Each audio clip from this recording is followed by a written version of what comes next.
Natanggal na to sa loob. Yan. Pinidikit ng plate to dito. Ayan, okay na yan siya. Tapos yung isa naman, no. Yan. Okay na, may grasa na siya. Hindi sa maingay, parang bago ulit, no. Diba? Ganun lang yan, no. Yan. Ganyan mo lang siya. Tapos babalik na natin may konti, no. So yung what's up mga bikers, for today's video gagawa naman tayo ng bearing ng bike.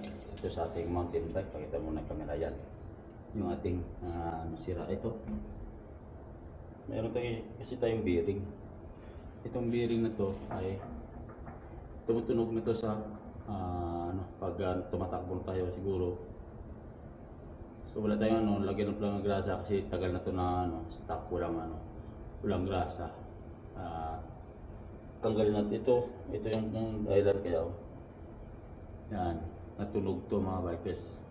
So wala pa naman tayo mabiling ganito dahil siyempre medyo wala mabili ito, kaya lagyan natin ng grasa para hindi yan gagawin natin. May nakuha tayong grasa, konting grasa lang ito mga bikers. Yan, ito yung grasa na to. Ini din natin ito sa mintina dahil hindi ako nakapagano ng grasa.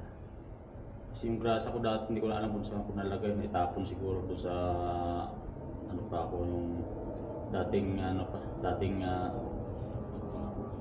ingay ng aeroplano, nag-vlog tayo. Yan, lagyan natin ng grasa ito, tapos babalik natin din. Yan, grasa lang. Kasi sa katagalan kasi natutuyo, sobrang init.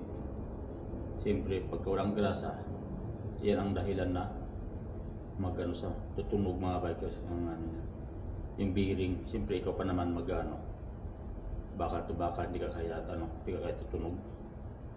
Yan diba? Kita nyo ba? Sa kabila. Yan, para makita nyo. Yan. Diba? Yan, nilagyan natin ng grasa. Yan, may grasa na. Puno na ng grasa. Linis muna natin kasi kanina medyo yan. Takip kasi nito. Saan ito?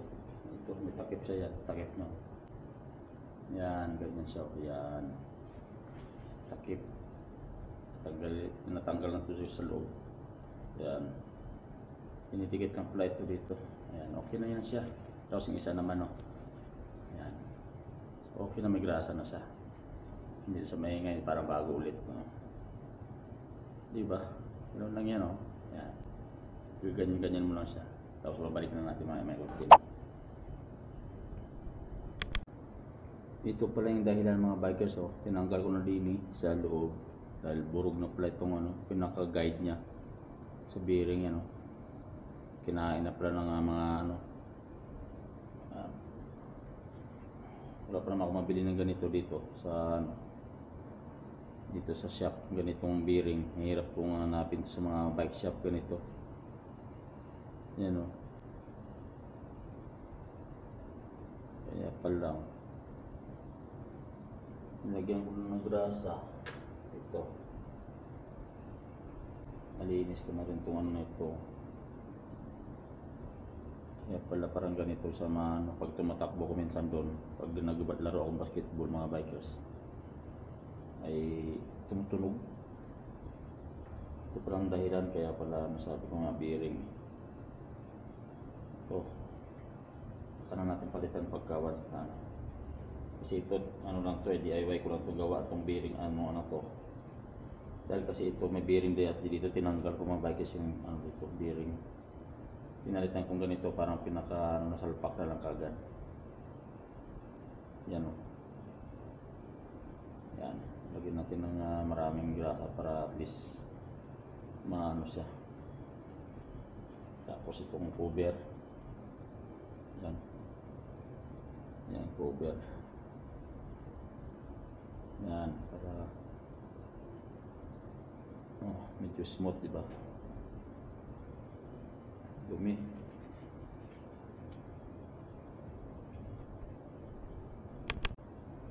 So yung mga bikers, balik na natin ito. Linisan muna natin bago natin balik yung kanyang bearing. Ito kasi dati mga bikers, alam nyo, ito dati dito, bearing yan dito yung bilog. Alam yung bilog na maliliit. Parang ganito. Ngayon tinanggal ko, pinalitan ko ganito. Assembly na salpa ko na lang din. Yan. Yan, ganyan o. Tapos itong isa naman, ganun din. Assembly na. Yan. Ipak na natin para salpak pa ng iba. Ito. Nasalpak natin ito isa. Tapos ito isa naman. Salpak din natin ito. Yan. Yan. Ganun na kadali yun. Tapos salpak kong pinaka ano niya. Yan. Diba? Yan. Uy. Hulog pa. Yan. O, diba? Ganyan lang siya. Tapos may guide dito. Itong pinaka-guide niya yan. May washer pa din eh. Para pinaka-lock ng washer. Ito dito. Sa ano niya. Sa bearing. Yan, ganyan. Tapos ito. Yan. Pinaka-dowel niya. Tapos meron pang ito. Para mag-unlock siya dyan sa loob. Yan. Diba?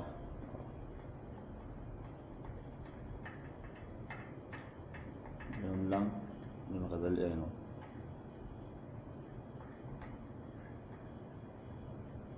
Yan. O, diba? Ayos na o. Walang uga.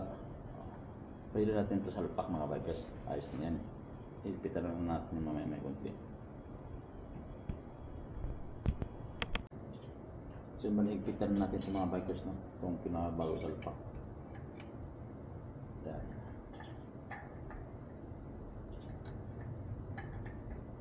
So lumigpit, tama lang. Kasi ano naman ito eh, guide na ito eh. Para hindi maglaro niya. Yan, okay na yan. So maligpitan natin sa mga bikers no? Itong pinabago salpak. Yan.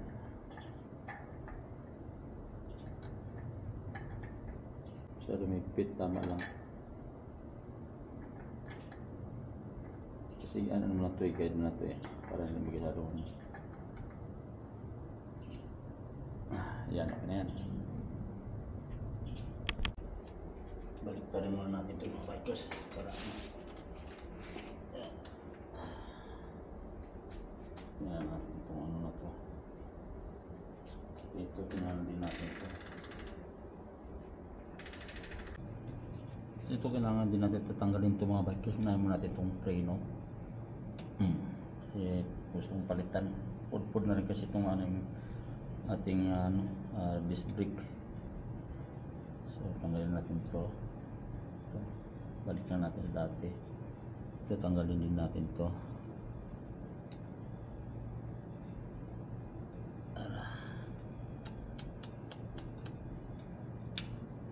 Ayan, tanggalin natin ito para isang tagala na lang. Ayan.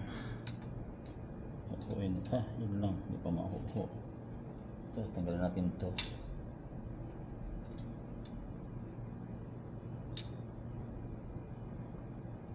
Yan.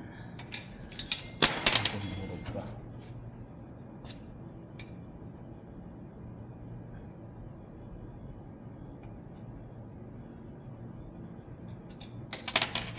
Daming ano eh.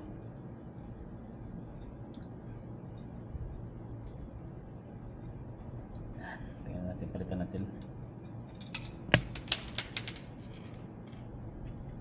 Kailangan natin tanggalin ito. Pitin na natin pang kuting ano.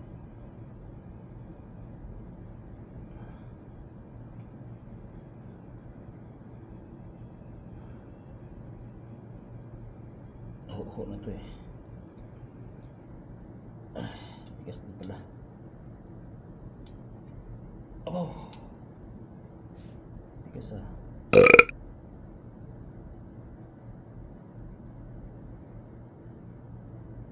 Ayun, kaldin, lalawang eh. Bali, ito yung papalit natin mga bikers. Ito, luma. Ito. Dati na rin kasi ito. May adjustable siya dito. Balik natin to. Natin ito balik. Ganun lang. Yan. Sinipit mo na yan dito mga bikers. Yung ano yan, ganyan. Saka na tayo lock kasi yun. Yung pakahirap ng lock. Yan, ganyan.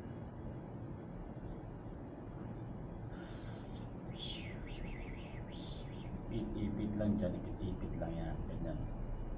Tapos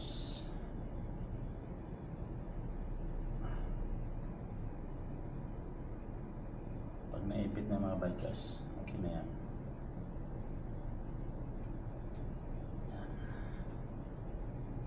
Oh, yes.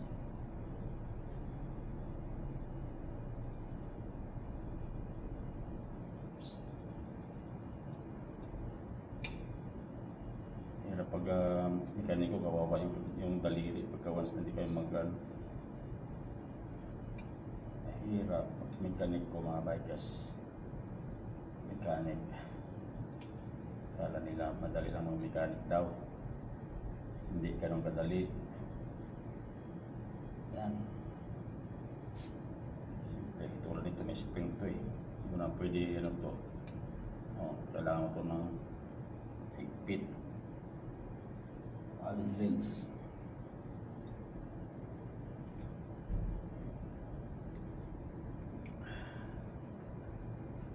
Yan. Kamay na natin higpitin ulit pag nakabit na. Kapitin natin ito mga bikers. Yung ano niya.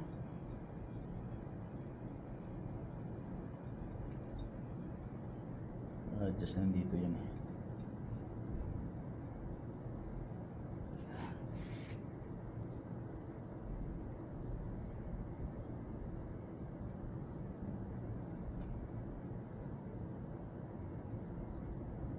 Na-adjust yan. Yan. It's a deep deep. Ikita natin. Yan. Huwag siya lumigpit kasi once na ano baka ano naman, okay na yan. Yan, higpit na. Okay na. Sasaktan natin itong gulong. So yun, lagyan natin yung gulong mga bikers. Yan.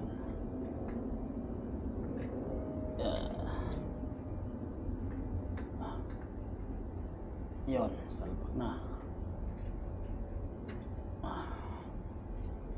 May guide kasi ito kaya kailangan yan, tamang salpak. Yan. Bawa.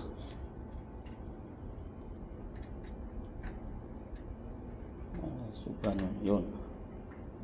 Yan, okay na. Ipitan na natin. So yung mga bikers, okay na. Kabit na natin. Okay na. Yan, ayos na. Pwede na. Yan, ayos na.